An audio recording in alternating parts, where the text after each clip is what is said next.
오늘은 태풍 크로사의 간접 영향으로 전국에 비가 오겠습니다. 특히 강원 영동과 경북 동해안에는 시간당 20에서 50mm의 폭우가 쏟아지는 곳이 있겠습니다.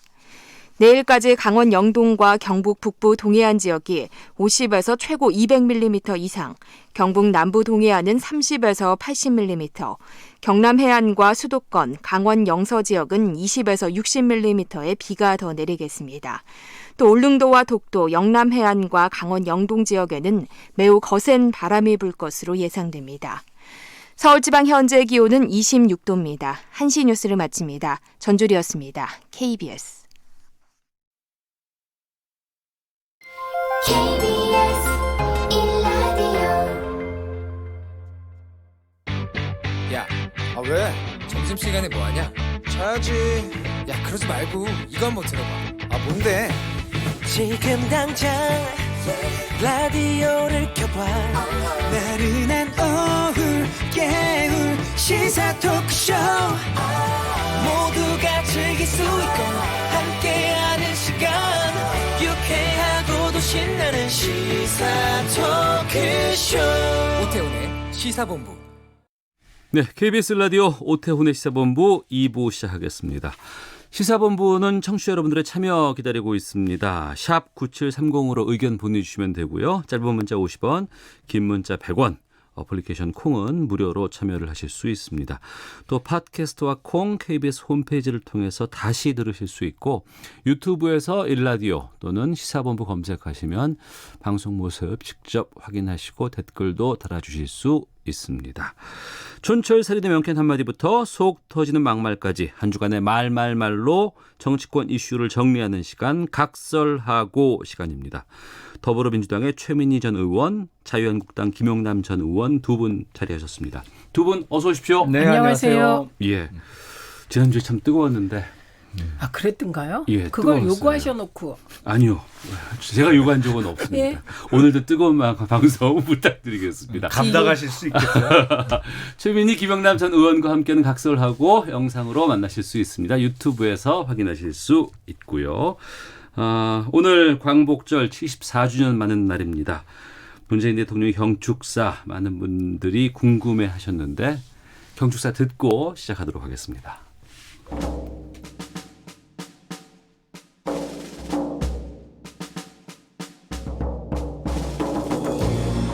저는 오늘 어떤 위기에도 의연하게 대처해온 국민들을 떠올리며 우리가 만들고 싶은 나라, 아무도 흔들 수 없는 나라를 다시 다짐합니다. 지금이라도 일본이 대화와 협력의 길로 놓은다면 우리는 기꺼이 손을 잡을 것입니다. 공정하게 교역하고 협력하는 동아시아를 함께 만들어갈 것입니다.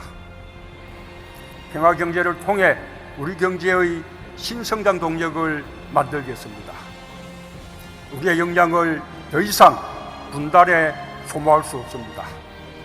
평화 경제에 우리가 가진 모든 것을 쏟아부어 새로운 한반도의 문을 활짝 열겠습니다. 남과 북이 손잡고 한반도의 운명을 주도하려는 의지를 가진다면 가능한 일입니다. 분단을 극복해낼 때 비로소 우리의 강복은 완성되고 아무도 흔들 수 없는 나라가 될 것입니다. 네, 15년 만에 독립기념관에서 8.15 광복절 경축식이 열렸습니다. 문재인 대통령의 메시지의 핵심은 아무도 흔들 수 없는 나라였는데요. 최민희 의원께서 먼저 어떻게 들으셨는지 말씀해 주시죠. 큰 틀에서는 세 가지 메시지가 있었습니다. 예. 첫째는 경제 강국을 만들어 나가겠다. 네. 그리고 그래서 아무도 흔들 수 없는 나라. 그다음에 두 번째는 우리의 지정학적 위치를 긍정적으로 승화시키겠다. 그래서 교량 국가가 되겠다. 네. 그 교량 국가는 동북아시아의 평화와 번영과 함께 할 거다. 그거였고요. 세 번째는 평화 체제를 구축해서 평화 경제로 나아가겠다. 이건 뭐 박근혜 전 대통령이 얘기했던 통일 대박론의 연장이죠. 네, 그 세 가지 메시지였고요. 그런데 이제 이거는 장기적인 메시지고 네. 국민들께서 이제 관심을 가졌던 건 대일 메시지가 어떻게 나올 것이냐. 강경할 것이냐 아니면 좀 유할 그 것이냐. 관심이 많았는데 이번엔 어쨌든 뭐 그 길이라고는 할 수 있겠지만 일본을 자극하지 않는 네. 유연한 메시지가 나왔고 핵심은 대화하자. 뭐 그게 메시지여서 일부 걱정하시던 국민들께서는 이제 그 걱정을 더신 것 같고 네. 오히려 지금 문제가 되는 것은 아베의 태도입니다. 네. 예, 신사 참배를 넘어서 계속해서 평화헌법을 이제 폐기하겠다, 그 작업을 하겠다라고 천명하고 있고 대화를 하지 않겠다 지금 이렇게 나오고 있지 않습니까? 그래서 아베에 대한 우리 국민들의 저항, 반 아베 움직임은 더 거세질 것 같네요. 네. 김영남 의원께서는 이번 그 광복절 대통령의 메시지 어떻게 들으셨어요? 네, 지금까지의 문재인 정부의 실정을 말의 성찬으로 덮으려고 하는 것처럼 느껴졌습니다. 근데 뭐 거창한 목표를 제시하셨어요. 이제 광복 100주년 2045년 뭐 비전을 일종의 제시했는데 2022년까지만 임기가 보장되는 문재인 정부에서 임기 끝나고 23년 후에는 이렇게 될 거다. 네. 뭐 이런 비전을 제시하면서 지금의 어려운 현실을 좀 덮어버리는 것이 아닌가 싶은데 역설적이게도 문재인 정부 들어서 나라가 많이 흔들리고 있죠. 근데 지금 이번에 그 핵심 워딩이 아무도 흔들 수 없는 나라잖아요. 외교 안보도 그렇고 경제도 그렇고 오히려 이 정부 들어서 많이 흔들리고 있는 상황인데 네. 뭐 역설적인 용어를 핵심 단어로 선택을 하셨습니다. 예. 그 일본이 지금이라도 대화를 하면 기꺼이 손을 잡을 것이다는 메시지도 나왔는데 이 일본에 대한 메시지는 어떻게 평가를 하실까요? 요 며칠 전부터 사실은 약간 톤다운이 됐죠. 네. 문재인 대통령의 그 어떤 용어 구사도 그렇고 뭐 민주당에서는 아직까지는 그렇지는 않은 것 같습니다만 당장 청와대의 그 어떤 목소리가 약간 톤다운이 됐는데 며칠 그 이전만 해도 누구보다도 이제 뭐랄까요 좀 선동적인 용어를 많이 사용하시다가 네. 최근에는 톤다운 되고 오늘 기념사에서 과연 어떤 말이 나올 것이냐 지켜봤는데 요거는 조금 요 며칠 네. 최근에 톤다운된 목소리가 그대로 유지되는 것으로 보입니다. 일본 정부에 대한 비판보다는 좀 톤 다운이 되었다라고 평가해 주셨고요. 여기에 대해서 기본 기조는 변함이 없습니다. 예. 그리고 우리 정부는 계속해서 외교적 노력을 다 해왔고 그것을 거부하고 막무가내로 나가고 있는 것이 아베이기 때문에 사실 국민들께서 굉장히 성숙하게 반 아베 흐름을 이어가고 계시고 네. 그리고 이 과정에서 저는 요즘 심각한 문제의식을 느끼고 있습니다. 그 어떤 부분이 부분이요? 예. 일부 네티즌들이 처음에 토착 외구라는 말을 썼을 때 이게 무슨 소리지? 그게 되게 자극적이잖아요. 예, 토착화된 외구란 뜻이니까. 그런데 최근에 한국 콜마 사태라든지 DH 사태에 대한 DHC, 태도, 예. DHC 사태에 대한 태도라든지 그리고 일부 정치인들 저는 뭐 야당 정치인들 다가 그렇지 않다고 생각합니다. 네. 대부분은 저는 뭐 대한민국에 대한 로얄티가 아주 강하다고 생각하는데 일부의 발언이나 태도를 보면서 예. 정말 토착 외구 혹은 그 외구적 정신이 있나. 예, 저는 반일 종족주의라는 책은 정말 그렇다고 생각을 합니다. 예, 제가. 예. 그래서 야, 이 심각하구나. 친일 청산을 제대로 못한 것이. 그리고 마지막 총독이었던 그 아베 노부유키인가요? 예, 나는 다시 100년 후에 돌아온다. 그런데 그 근거가 자기들이 무엇보다 무서운 식민 교육을 심어놨기 때문에 네. 분열해서 싸울 거다. 이거랑 연결 지으면 지금 정말 우리가 스스로 돌아봐야 될 때 같고요. 예. 그다음에 나라가 흔들리지 않습니다. 예, 나라가 흔들린다는 진단에는 동의가 어렵습니다. 다만 내부에도 흔들기 세력이 있고 네. 그리고 한반도를 둘러싼 정세가 대단히 지금 이렇게 혼란스럽습니다. 그런데 우리나라와 국민은 굳건하다. 저는 야당도 이런 믿음은 가져줬으면 좋겠다. 특히 네. 그러니까 그 동상 걸린 손가락을 잘려가며 독립을 위해 싸웠던 게 백성들이었다. 이런 그 노래 가사가 있습니다. 지금도 국민들은 의연하게 그렇게 싸우고 있고 네.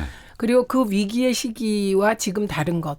근대사의 시기와 다른 것은 문재인 정부가 그렇게 국민과 손잡고 굳건하게 나라를 지켜가려고 하고 있고 애쓰고 있다. 이 점이 다른 것 같아서 나라를 흔들려는 움직임에 대해서 네. 튼튼하게 나라를 지키고 있다. 그 부분은 저는 야당도 같이 지키고 있다고 생각합니다. 예, 김영남 의원님. 그렇게 튼튼하게 지켜서 북한에서 겁먹은 개가 짖는다라는 모욕적인 표현을 대한민국에 대고 직접적으로 그렇게 반복적으로 하는데도 아무 소리도 못하고 있는 것인가요? 그래서 이게 흔들리지 않는 나라가 돼가고 있는 것인가요? 역사는 반복된다고 합니다. 근데 지금 문재인 정부 들어서 지금 벌어지고 있는 일을 이렇게 돌아보면 1945년도 해방 이후에 북한의 소련군을 등에 업고 진주했던 김일성이 했던 일하고 똑같아요. 왜냐하면 북한 주민들이 김일성에 대한 반발이 왜 없었겠어요. 그때 토지도 다 뺏어가고 사실은 억압 정치를 펼치니까. 그리고 김일성 원래 북한 주민들이 알고 있던 김일성 장군의 모습과 전혀 다른 사람이 나타나갖고 하니까 반발이 있었는데 그때 북한에서 반김일성을 무조건 친일로 몰아갖고 숙청하거든요. 그래서 김일성의 친동생 김영준은 정작 일본 관동군 출신인데 북한에서 부수상까지 지내고 사실은 친일 청산의 기준이 없었던 것이죠. 그러니까 친김일성이냐 반김일성이냐에 따라서 반김일성을 무조건 친일로 몰아서 했는데 지금 문재인 정부 들어서 반문재인은 무조건 친일로 지금 몰아가고 그 전혀 논리적이도 않은 이야기를 하는데 기념사로 다시 돌아가서 얘기를 해보면 예. 이번에 뭐 동북아의 자유무역주의 자유무역주의 당연히 해야죠. 이건 뭐 당연한 얘기고. 두 번째 목표로 내세운 게 대륙과 해양을 아우르는 교량국가를 건설하겠다는 것이에요. 저는 이 대목에서 뭘 생각했냐면 문재인 정부에서 결국에 북한에 철도 깔아주고 도로 새로 깔아주겠구나. 이거를 사실은 암시한 대목으로 봅니다. 이게 교량국가 어떤 면에서는 마치 임진왜란 전에 일본이 명나라를 정복하러 가기 전에 조선에게 길을 빌려달라고 했던 정명가도를 떠올릴 이상한 개념인데 자 대륙과 해양을 잇는 교량국가 결국엔 교량국가가 되려면 중간에 막혀있는 북한의 육상교통 수단 그러니까 도로 새로 깔아줘야 되고 예. 철도 연결시켜줘야겠죠. 뭐 이게 지금 대략 추산해도 200조 원이 훨씬 넘는 돈이 들어갈 겁니다. 근데 이 내용을 구체적으로 따져보면 정말 택도 없어요. 요새 누가 물동량을 육상교통으로 실어 나릅니까? 항구에서 배로 갖고 오는 게 물류비가 훨씬 싼데 아니 중국 아니라 그 위에 있는 러시아 어디만 해도 대련안이 됐던 그 중국 동부에 있는 항구로 해서 배로 싣고 오는 물류비가 훨씬 싼데 무슨 예, 정리해 주시고요. 이런 제가 아주 반론하겠습니다. 추상적이고 구체성을 따지고 가면 전혀 이 계산이 나오지 않는 미사 여구를 갖고 지금 호도를 하고 계신지 모르겠습니다. 우선 박근혜 전 대통령의 시베리아 철도는 2012년에 박근혜 대통령과 그땐 새누리당이었죠. 새누리당의 공약이었습니다. 그거를 지금 스스로 디스하고 계십니다. 그래서 이 남북 그 철도 문제나 교량국가 문제는 네. 표현이 달라졌을 뿐이지 박근혜 전 대통령과 자유한국당의 전신인 새누리당이 냈던 공약과 똑같으니까 지금 셀프 디스가 너무 심하신 겁니다. 그다음에 두 번째는 문재인 대통령께서 김일성이 했던 일과 똑같은 일을 한다. 그런 말 하시면 곤란하죠. 그러니까 친일로 지금 나중에 제가 얘기하고 친정부가 있으니까 아니면 예, 먼저 시간 친일로 보는 드리고요. 게 비슷하다는 이후에 다시 말씀입니다. 시간 드리겠습니다. 안 김영남 의원께. 비슷해요. 이게 우리가 정치를 하다 보면 독서할 기회도 적고 논리학 공부를 못 하는데 사실 우리가 같이 좀 공부를 했으면 좋겠습니다. 이런 식으로 펴시면 대입에서도 떨어지고 논술 빵점 맞습니다. 뭐 그러니까 대학 가기가 없습니다. 저는 다시. 김일성이 반김일성을 친일로 숙청했다. 그랬다면 잘못한 일이죠. 그런데 지금 반문재인을 친일로 숙청했다고 친일로 하는데. 몰고 있다는 잠깐만요. 말씀입니다. 예. 반 문재인을 누가 친일로 몰았습니까? 민주당이 지금 그렇게 하고 있잖아요. 아니, 누가 그랬습니까? 왜 지금 그렇게 그렇게 스스로 하고 있잖아요. 저는 왜 스스로 자유한국당이 친일 프레임에 자꾸 갇히는 건지 거기에도 항일 민족 독립운동가의 후손이 계십니다. 그러니까 그렇게 스스로 그 열등감 프레임, 친일 열등감 프레임에 빠지는 이유를 모르겠습니다. 그래서 말씀을 거꾸로 예, 지금 하고 주변에 계신 시간 거죠. 드릴게요. 잠시 마무리해 주시고요. 먼저 마무리 최민 의원께서. 못하죠. 예, 왜냐하면 예. 저렇게 끼어들어서 잠시만요. 까먹게 예, 시간 드리겠습니다. 만드시고. 공이. 예. 예, 그다음에 반문 이꼬르 친일이라고 생각하지 않습니다. 예, 다만 반문 프레임이 보수 통합을 하는데 유효한 프레임이 아닐 것이다. 효과가 없을 것이다. 이렇게 생각합니다. 그다음에 저는 이영훈 전 교수는 저 토착 외고 같습니다. 이거 순전히 제 생각입니다. 그리고 이영훈 교수의 반일 종족주의를 추종하는 세력, 정치인은 저는 토착 외구적 생각을 갖고 있다고 생각합니다. 그러나 반문을 다 친일이라고 생각하지 않습니다. 절대로. 그건 우리 민주당 쪽에서 다 그럴 거라고 보고요. 네. 그다음에 정리해 주세요. 서서히. 예. 북한과는 별개로 우리는 이승만 대통령이 반일주의자셨는데 이 대통령이 되시고 친일파와 손을 잡아서 정적을 살해하는 수단, 제거하는 수단으로 소위 빨갱이론을 가져와서 대단히 왜곡된 친일 청산의 역사가 있다. 그래서 이 점에 대해서 지금 이 시점에 우리가 반아베 기치를 내걸지만 동시에 우리 내부에 그 일본 포비아라든지 그다음에 그런 반일 종족주의 저기 토착 외구적 시각은 국민들의 집단 지성에 의해서 해결돼야 한다. 이렇게 예, 마무리해 생각합니다. 주시고요. 김영남 의원님. 예, 제가 지적하는 바는 네. 민주당과 지금 문재인 정부의 토착 종북적인 시각을 빨리 시정해야 된다는 말씀을 드리는 겁니다. 지금 기념사에서도 드러났지만 얼마 전에 그 수석비서관 회의에서 일본과의 경제 전쟁을 남북 경협을 통한 평화 경제로 해결하겠다라는 네. 정말 그 택도 아닌 말씀하시더니 이제 평화 경제를 자주 언급을 하고 계세요. 그래서 남북한 간의 평화 경제가 이루어지면 당장 선진국이 되고 뭐 소득 국민 소득 7, 8만 불 시대가 가능하다 이런 말씀을 오늘 하셨는데 북한 경제 총 경제 규모를 따지면 광주광역시의 총 지역 생산의 한 절반 정도 규모입니다. 이걸 갖고 지금 평화 경제가 마치 우리 경제의 미래인 양 지금 말씀을 하세요. 네. 그러니까 이게 지금 북한을 어마어마하게 대단한 나라로 지금 착각하시는 것 같아요.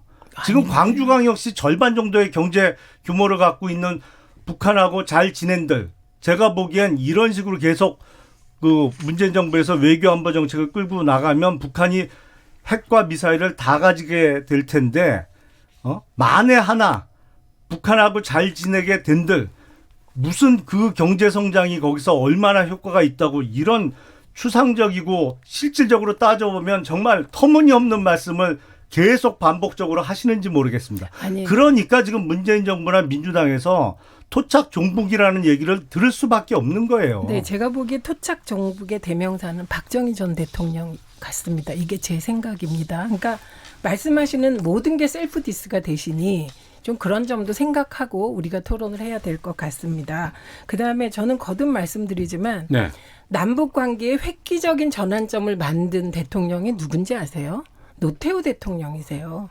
그때 한반도 비핵화의 개념 네. 이런 게 다 나왔고 남북 관계를 먼저 좋아지게 하기 전에 남북한 유엔 동시 가입 그다음에 그때 우리가 북방 정책하면서 중국, 러시아 등등의 교역을 시작하게 되거든요.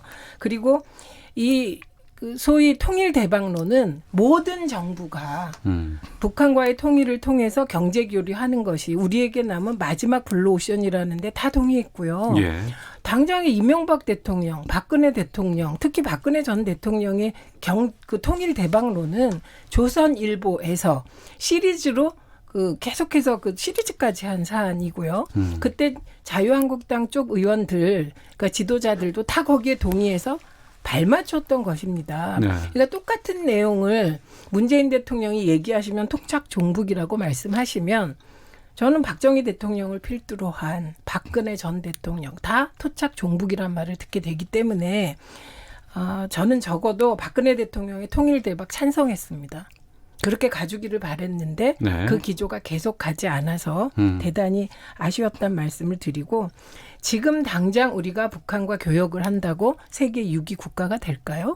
다만 그 토대가 마련되어서 네. 대통령께서 말씀하신 적어도 20년 지나면 우리나라가 정말 아무도 흔들지 않는 나라가 될 것이다라는 비전을 제시한 건데 네. 대통령께서 지도자로서 비전을 제시한 것이 뭐가 문제입니까? 그걸 안 하니까 문제지. 네. 남북 평화 경제와 관련해서 지금 두 분께서는 상당히 좀 다른 의견으로 말씀을 해주고 계십니다. 최민희 전 의원과 김용남 전 의원 두 분과 함께 각설하고 하고 있는데요. 청취자 의견 소개해드리고 계속해서 말씀을 좀 이어가 볼까 하는데 2188님께서 아무도 흔들 수 없는 나라 이 말 자체가 참 가슴 뭉클하고 멋지다는 생각이 들었습니다 라는 의견도 주셨고 또 이와 관련된 의견들이 많이 오고 있고요. 또 이주유님께서는 경축사 좋은 말씀이 많습니다. 하지만 당장 발등에 떨어진 불도 끄지 못한 상황에서 감성적인 발언에만 집중하는 것은 적당하지 않습니다 라는 의견도 보내주셨습니다. 많은 분들께서 의견 보내주고 계시는데요. 헤드라인 뉴스 듣고 두 분과 함께 계속해서 말씀 이어가도록 하겠습니다. 광복 74주년을 맞아 여야가 일제히 논평을 내고 순국선열과 애국지사의 헌신을 기렸습니다. 또 일본이 여전히 과오를 반성하기는커녕 역사를 부정하고 또다시 경제 침략에 나섰다며 비판했습니다. 시위대의 점거 농성으로 항공기 운항에 큰 차질을 빚었던 홍콩 국제공항이 어제 이후 정상적으로 운영되고 있습니다. 시위 지도부는 추가적인 공항 시위를 보류하겠지만 완전히 끝난 것은 아니라고 밝혔습니다. 경기 침체의 신호탄으로 알려진 미국 국채의 장단기 금리 역전 현상이 발생해 뉴욕과 유럽 증시가 일제히 급락했습니다. 뉴욕 다우존스 지수는 800포인트 넘게 떨어져 올 들어 가장 큰 낙폭을 기록했습니다.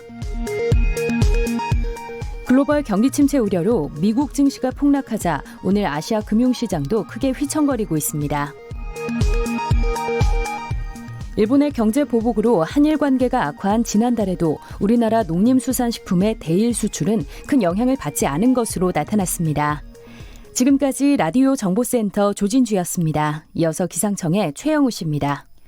네, 날씨 정보입니다. 시퍼태풍 크로사의 간접 영향을 받은 일부 동해안 쪽, 동해 남부, 북쪽이나 남부 주로 먼바다로 태풍주의보 발효 중이고요. 남해 동부 먼바다도 내려져 있습니다.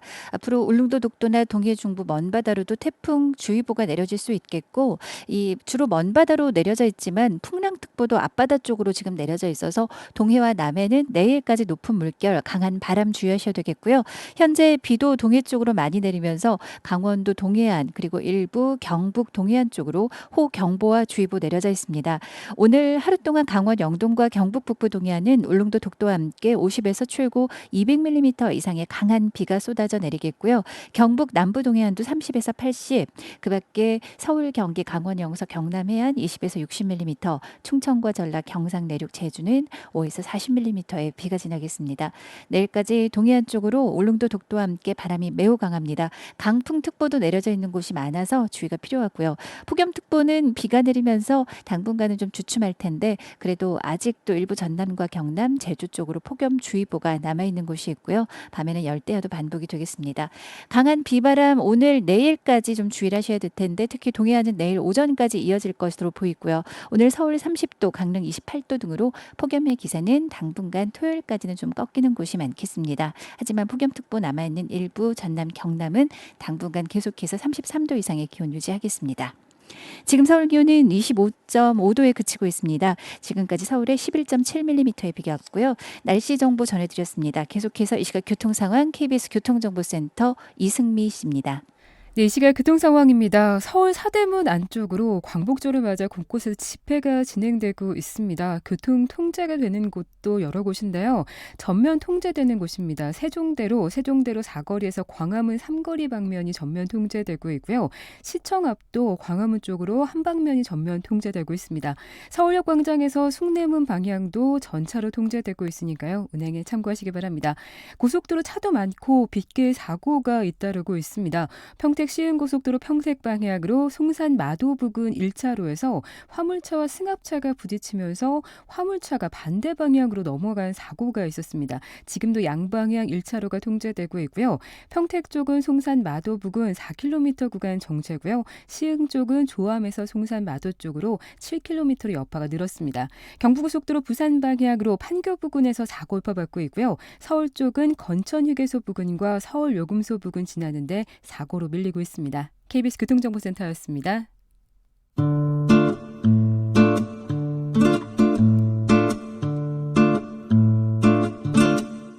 오태훈의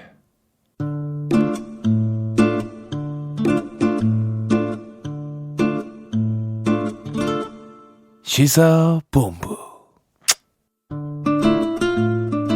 네, 목요일 2부 각설하고 더불어민주당의 최민희 전 의원, 자유한국당 김영남 전 의원 두 분과 함께 말씀 나누고 있습니다. 광복절 메시지와 관련된 것은 앞서서 좀 마무리를 하도록 하고요. 요 문제 하나 짚어보고 다음 주제로 좀 넘어가 보도록 하겠습니다. 조금 전에 방금 뉴스 일부에서도 좀 전했습니다만 그 일본 후쿠시마 원전에 쌓인 방사능 오염수 100만 톤을 바다에 방류하려 한다는 국제환경단체의 고발이 있었고 또 여기에서 국제원자력기구의 보고서도 나왔습니다. 정부도 여기에 대해서 좀 적극 대응하겠다고 밝힌 상황인데 이게 건강, 먹을거리 상당히 많은 부분에 좀 직결된 사안인 만큼 상당히 좀 중요한 문제로 다가오기도 하거든요. 이 부분은 어떻게 해결하는 것이 바람직할지 또 어떻게 대처하는 것이 바람직할지 두 분 좀 말씀을 좀 들었으면 좋겠어요. 우선 제일 중요한 게 정보 공유입니다. 예. 그래서 우리 정부가 일본 정부에게 정보 제공을 요청했고 이건 그린피스 관계자도 일본이 정보를 공유해야 된다고 얘기했는데 네. 그 정보를 공유하고 그다음에 이제 공동 조사를 해야 되는 거죠. 그래야 이게 어느 정도의 양이 있고 확인이 되는데 아까 100만 톤이라고 하셨잖아요. 예. 그런데 오늘 가장 최근에 나온 보도에 따르면 110만 톤이라고 합니다. 오늘까지. 그러니까 예. 이게 더 늘어나겠죠. 예.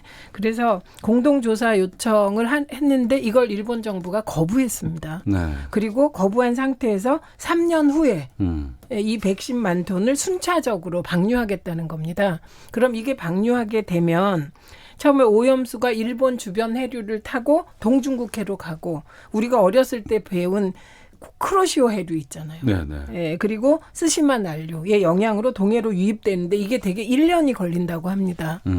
이게 이제 곧 다가올 미래인 것이죠. 그럼 동해는 가만히 있냐? 물은 계속 흐르기 때문에 이제 전체가 다 오염돼 가는 것이거든요.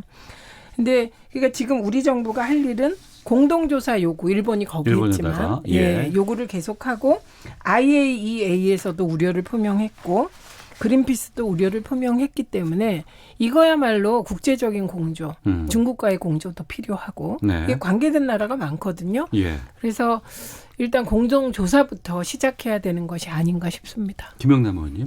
무엇보다도 정확한 정보가 가장 중요하겠죠. 그러니까 네네. 방사능 오염수라고 하지만 지금 정확한 방사능 수치가 안 알려져 있잖아요. 그러니까 이게 지금 정확한 정보를 얻기 위해서 사실은 최 의원님 말씀대로 국제사회가 공조하는 것이 가장 필요하겠죠. 예. 그래서 그 정말로 위험한 오염수라면 방류를 못하게 적어도 어떤 안전장치를 거친 이후에 처리가 되도록 해야겠죠. 그리고 이게 국제사회뿐만 아니라 사실은 거기서 방류를 하면 1차적으로는 일본 앞바다, 일본의 동해가 가장 먼저 오염되는 거잖아요. 네.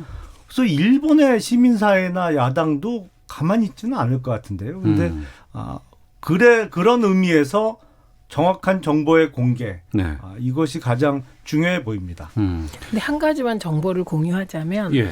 이제 일본에서는 이 공동조사를 거부하는 이유 중에 하나가 지금 일본 시민사회 얘기도 하셨지만 이게 이토록 위험한 게 아니다라는 논리를 갖고 있는 것이죠. 그다지 위험한 것이 그렇죠. 아니다. 할 만큼 정수한다 뭐 이런 얘기인데 그 정수가 되나요, 그게 진짜? 안 된다는 거죠. 근데 이제 우리가 그러면 일본이 정보 공유를 안 해줘서 어떤 조사를 했냐면 2012년부터 2016년 사이에 동해의 오염도가 얼마나 되냐. 네네. 그러니까 세슘 137이 얼마나 많아졌냐를 조사해 봤다고 합니다. 그랬더니 후쿠시마 이전과 이후에 세슘 137이 2배가 증가했다는 거예요. 우리 동해에서요? 네, 동해에서.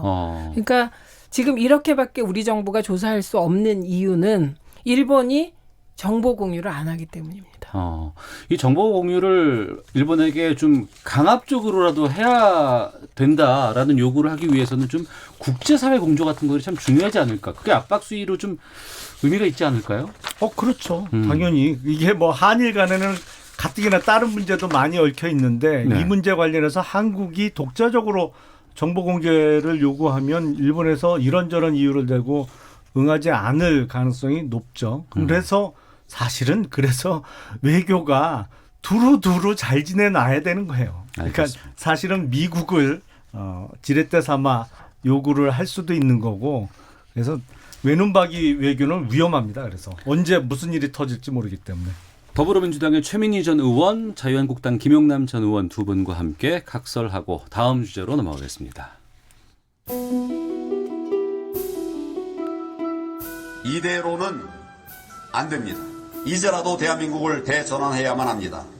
저와 우리 당은 국정의 대전환을 이루기 위해 모든 것을 걸고 싸워 나갈 것입니다. 하지만 지금이라도 이 정권이 잘못을 바로잡고 정책 대전환에 나선다면 어떠한 정치적 고려도 없이 적극적으로 협력할 것입니다. 문재인 대통령께 묻습니다. 과거에 머무를 것입니까? 아니면 미래로 함께 나아가겠습니까? 이념이냐 경제냐 어느 쪽을 선택하겠습니까? 네, 광복절을 하루 앞둔 어제 자유한국당 황교안 대표가 대국민 담화를 발표했습니다. 야당 대표가 광복절 하루 앞두고 담화문 발표한 것은 좀 이례적이라는 평가가 나오고 있고요. 왜 이 시점을 고른 건지 또 이념이냐 경제냐 선택하라 이러한 촉구도 나왔습니다. 먼저 여기에 대해서 김영남 의원께서 말씀해 주시죠. 요게 듣기에 따라서는 약간 오해의 소지가 있습니다. 그러니까 네. 이념이냐 경제냐. 사실은 이거는 따로 가는 게 아니거든요. 그러니까 예. 잘못된 이념을 추구하면 경제는 망가질 수밖에 없는 거죠. 분리될 수 있는 게 아니다. 네, 분리될 수 있는 게 아니죠. 그러니까 약간 듣기에 따라서는 오해할 수가 있는데 황교안 대표의 의미는 지금 문재인 정부가 과거에 매달리면서 잘못된 이념에 집착하기 때문에 경제도 망가지고 있다. 그러니까 이념을 잘못된 이념을 버리고 새로운 이념과 정책으로 나가야 된다. 이런 의미거든요. 그러니까 예. 조금 오해가 있으시면 안 될 것 같고요. 예. 지금 이런 담화문을 발표한 거 이례적인 건 틀림없죠.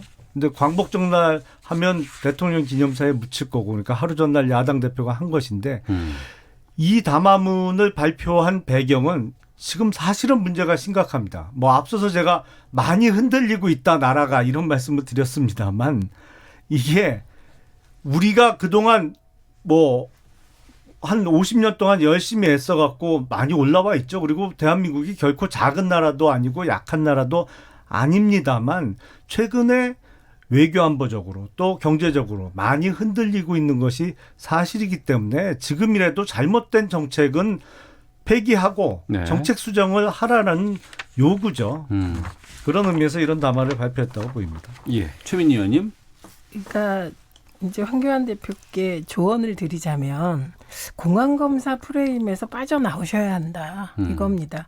이념이냐 경제냐 선택하라는 말은 말이 안 됩니다. 그리고 이번에 인사가 좀 잘못된 것 같아요.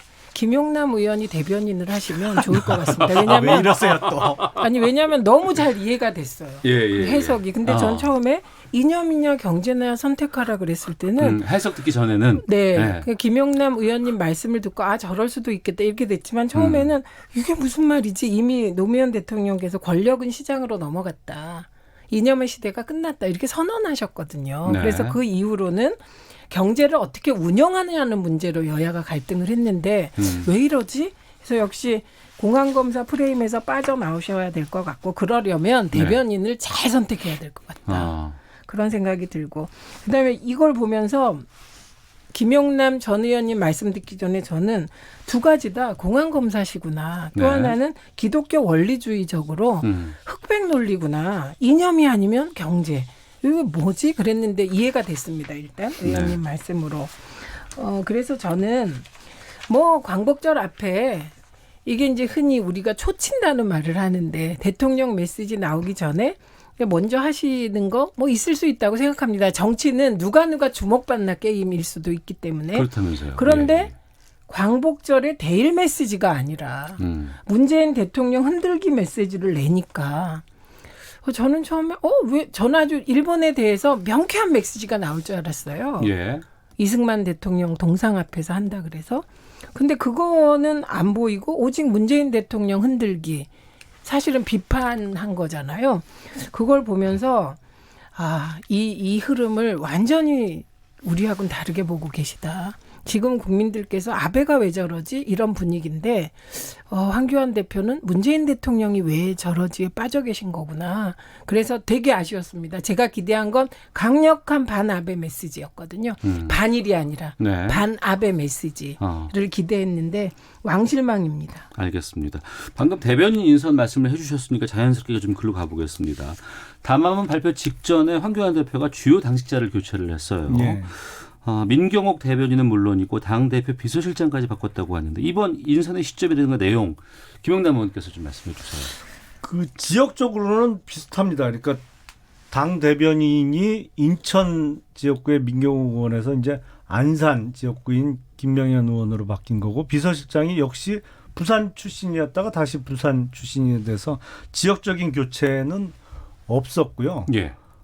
글쎄 저도 정확한 교체 배경은 모르겠습니다만 뭐 분위기 쇄신 차원이 아닐까 싶고 최근에 당 지지율이 이게 경제학에서 말하는 기저 효과거든요. 그러니까 황교안 대표 초반에는 취임 초반에는 전임 대표하고 비교하다 보니까 뭐 많이 올라갔죠. 그게 뭐 전임 대표라고 하면 홍준표 전 대표. 그러니까 작년 지방선거 김병준 비대위원장 말고. 그건 비대위원장이니까 예. 전임 당 대표 시절과 비교하면 몇 배가 더 올라갔던 것인데 네. 황교안 대표 취임해서 제일 높을 때보다는 어쨌든 지금 나오는 여론조사 결과를 보면 좀 떨어진 것으로 나와요. 그러니까 이 침체기에 접어든 것이 아니냐 뭐 이런 지적이 있으니까 분위기 쇄신 차원에서 일부 당직 인선을 한 것이 아닌가 싶습니다. 네.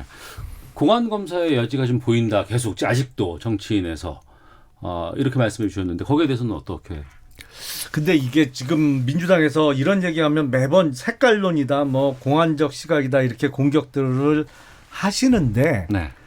이게 내용을 좀 아는 사람이 들여다보면 이런 얘기를 안 할 수 없는 상황을 계속 만들어내고 있거든요. 정부 여당이. 예. 왜냐하면 지금 한국당이 그 일본과의 경제 전쟁을 외교 정치적으로 빨리 풀어야 된다는 말씀을 드리는 게 이게 경제적으로도 타격을 줄이는 게 중요합니다만 안보적으로도 김일성이 북한에서 한 50년 전에 그런 얘기를 한 적이 있어요.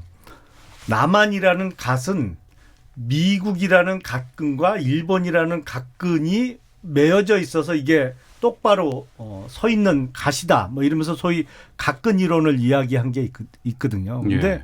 갓이라는 건 갓근 하나만 풀리거나 떨어져 나가도 바닥에 떨어지기 때문에 미국이 아니면 일본이라는 갓근이라도 우리가 끊어내야 된다 이런 얘기를 했기 때문에 그렇습니다. 왜냐하면 더군다나 지금 북핵 위기가 전혀 해소가 안 되고 진전이 안 되고 있잖아요. 북한은 지금도 미사일 쏘아대고 있고 얼마나 핵을 갖고 있는지 신고조차 안 하고 있는데 네. 급한 일부터 해결하고 나서 그다음부터 일본하고 뭐 대판 붙던지 제일 중요한 일부터 먼저 하자는 거죠. 예. 아니 근데 다시 돌아가면 좀 아니 그래도 예. 이건 한마디 해야 되는데 예.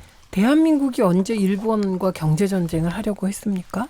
아베가 시작한 건데 그럼 아베가 무슨 짓을 해도 문재인 대통령께서 우리는 지금 북핵 그 북한하고 싸워야 되니까 계속 그렇게 하세요. 우리는 대응 안 할게. 이럴 수 있습니까? 저는 그런 시각 때문에 자유한국당에 대해서 끊임없이 국민들이 문제 제기를 하는 겁니다. 아베가 싸움을 걸어서 잽을 처음에 날리다가 이제 어퍼컷을 날리겠다고 해요. 그럼 막고 있으란 말입니까? 그래서 저는 그런 생각은 바꾸셔야 되고 자꾸 김일성을 예로 드시는데 저는 김일성을 개인적으로 싫어합니다. 6.25 일으켰잖아요. 그리고 수많은 사람이 죽었습니다. 그럼요. 그렇게 잘못한 김일성 얘기를 왜 하세요? 틀린 얘기예요. 우리는 한미동맹을 굳건히 해야만 하는 대한민국입니다. 예. 네. 그러니까 그렇게 나쁘고 잘못된 김일성이 의도했던 대로 상황이 가서는 절대로 안 지금 되기 뭐가 때문에 이런 김일성이 말씀을 드리는 그러니까 겁니다. 그러니까 결국에 대한민국의 안보라는 것은 싫든 좋든 한미일 삼각 동맹으로 지금 맞서고 있는 형태거든요. 예. 그러니까 아니 그런데 이거를 뜬금없이 광복 74주년 3.1절 74주년을 맞아서 올 3.1절만 해도 뜬금없는 친일 청산을 하면서 사실은 대한민국의 주적이 북한이 아니고 일본이라는 분위기로 몰아갔잖아요. 알겠습니다. 아니죠. 그리고 친일 청산해야 됩니다. 토착 외구 청산해야 됩니다. 그러면 당장 그리고 조부가 일정 때 저 중천 참의를 지내는 홍영표 예, 전 시간이 다 원내대표는 돼서요. 어떻게 서서히 할 거예요? 박정희 마무리를 대통령 하도록 하겠습니다. 박근혜는 어떻게 할 자, 겁니까? 오늘 그럼 그렇게 74주년 말씀하시면 광복절 곤란하고요. 맞아서 그 나온 메시지에 대한 여러 의견도 들었고 지금 그 이후의 상황들도 계속해서 지금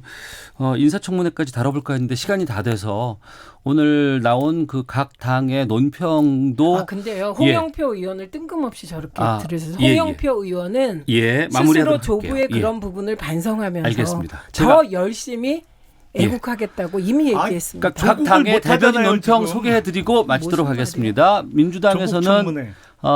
문재인 정부와 함께 제2의 독립 정신으로 평화와 번영의 한반도를 개척해 나가겠다 이런 논평을 했고 여기에 대해서 자유한국당은 기적의 대한민국이 정부 실책으로 뿌리부터 흔들리고 경제 파탄과 안보 불안이라는 위기의 대한민국으로 전락했다며 정부 비판 목소리를 높였습니다. 두 분께서 지금 보는 시각과 같고요. 청취자께서 2583님 이념이냐 경제냐 궁금합니다. 경제가 모든 가치보다 우선되는 걸까요? 경제를 위해서만 나가면 우리 국익은 지켜지는 걸까요? 김종무님, 황교안 대표의 담화문은 문재인 정부의 방향이 너무 한쪽으로만 쏠리는 과도함을 경계한 것 같습니다라는 의견. 8897님, 역시 각설하고 최고입니다. 두 분의 이야기 흥미롭게 잘 듣고 있습니다라는 훈훈한 평가로 마무리하도록 하겠습니다. 훈훈한 것만 소개해 주신 것 같은데요. 네, 더불어민주당의 최민희 전 의원, 자유한국당 김영남 전 의원 두 분과 각설하고 마치도록 하겠습니다. 두 분 말씀 고맙습니다. 고맙습니다. 감사합니다.